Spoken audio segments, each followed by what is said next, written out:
이 여성주의 상담의 목표와 실천에 대해서 살펴보시겠습니다. 여성주의 상담의 목표는요, 여성주의 상담이 목표하는 바는 여성의 권익 신장에 있고요. 굉장히 중요한 이야기예요. 여성의 권익 신장. 그리고 동시에 여성의 의식화를 통해서 스스로 여성 자신의 문제를 해결해 나갈 수 있는 능력 배양에 있다는 거죠. 여성의 의식화. 그래서 여성 자신이 이러한 문제, 여성의 권익 신장이라든가 여성의 의식을 가지고 있어야 된다는 거죠. 그렇지 않고 스스로가 사회에서 낙인된 대로, 사회에서 평가하는 대로 남성에게 의존하는 존재, 나는 이렇게 의존해서 사는 게 편리하니까, 편안하니까 라고 안주하는 거는 문제가 된다는 거죠. 그래서 여성 스스로 문제의식을 갖고 있는 것이 가장 중요하겠습니다. 앞서서 말씀드렸지만 클라이언트 자신이 문제라고 생각을 하면 문제에 있지만 그렇지 않고 이것은 문제가 되지 않는다라고 생각하면 문제가 되지 않는다라고 말씀드렸잖아요. 그리고 또 클라이언트의 문제를 해결할 수 있는 사람은 클라이언트라고. 그러니까 이것들이 클라이언트 중심의 사회복지 실천 기법이거든요. 그래서 클라이언트 중심으로 생각하시면 됩니다. 내담자 중심의 기법이고요. 내담자의 의식화, 현재 문제의 해결, 그리고 이 여성의 성장에 대해서 살펴보도록 하겠습니다.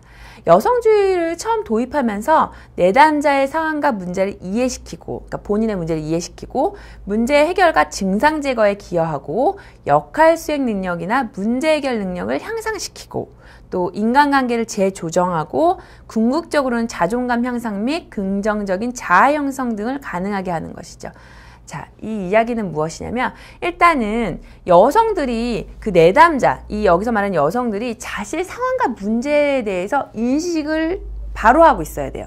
그러니까 본인이 예를 들어서 뭐 아내 폭력을 당하고 있는데 그것이 문제라고 생각을 하지 않는다. 그러면은 클라이언트 자신이 문제가 아니잖아요. 그러면 또 안 된다는 거죠. 본인이 본인 스스로 문제를 인식해야 된다는 거죠. 예를 들어서 제가 감기에 걸렸어요.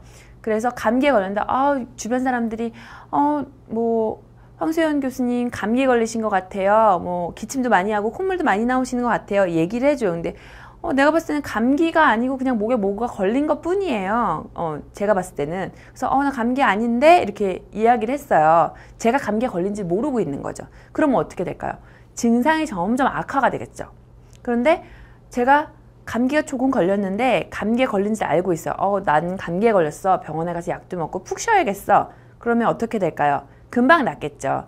그러니까 본인이 본인 스스로 문제를 인식하고 있어야지만 빨리 그것에 대해서 해결할 수 있다는 거죠. 그래서 이 증상의 제거. 그럼 이걸 어떻게 해결할 것인가에 대해서 생각을 먼저 해야 된다는 거죠. 내가 감기에 걸렸는데 병원에 갈까? 아니면 이제 스케줄을 조정해서 좀 집에서 쉴까? 이렇게 증상 제거에 대해서 생각을 해야 된다는 거죠. 그러기 위해서는 나는 어떻게 해야 되냐? 또 인간관계에 대해서 문제를 한다면 어떻게 인간관계를 재조정해야 되느냐?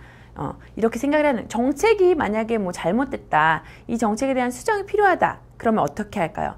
그렇죠. 법을 바꿀 수 있는, 법을 개정할 수 있는 운동을 펼쳐야겠죠. 네. 그래서 어떤 것이 문제인지를 인식하는 것이 중요하겠고요. 또 여성들이 진정한 치유를 통해서 참다운 인간성을 회복하고자 하는 전인적인 성장을 추구하는 상담이죠. 그래서 정신적으로 또 신체적으로 나의 어려운 점, 힘든 점 어떻게 해결을 할 것인가, 진정한 치유, 뭐 여러분들이 힐링이라고 하잖아요. 뭐 이런 얘기들, 웰빙, 힐링 뭐 이런 게 되겠죠. 그 다음에 이 문제를 여성 개인의 문제라고 보기에 앞서서 보지 않고 여성에게 어떻게 영향을 미치는가, 여성의 전체 삶에는 어떻게 영향을 미치는가, 이런 거에 대해서도 이해를 하고 개인과 사회 조직의 치유를 동시에 추구해야 된다는 거죠.